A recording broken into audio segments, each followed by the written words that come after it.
يا لا ابو الجواز على عيب واللي بيتجوزوه ها؟ رايح فين يا درويش؟ انا من ساعة ما اتجوزت ومراتي مشايلة للعيال ورايحة اودي لها البوس عند الفرن يا اخويا. هو انت مش قد الجواز بتتجوز ليه؟ مين اللي قالك اتجوز؟ طب ما انت بكره يبقى كده. هيبقى كده فين وانا اشيل العفش ولا ايه؟ يبقى تكفى على وشي لو انا نفعت في الجواز. انا اشيل العفش يا بتاع العفش.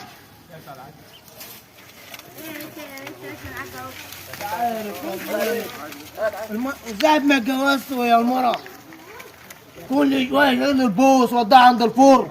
مش عارف انا متجوزها ليه؟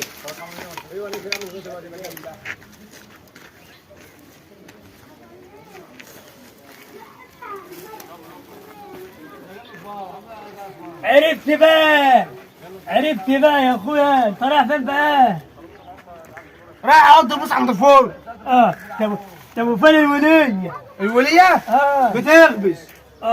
هي عمال تتريق عليا بقت انت اللي ماترة. طب اعمل ايه طيب يا حاج درويش؟ عرفت بقى ان الدنيا دوارة. طب يعني ايه شايلاني طول العمر ما شيلهاش في يوم؟ خش اخبز معاه بقى وهات لي بالتوتين يا خالة تماح. حاضر. خش يا حاضر يا درويش.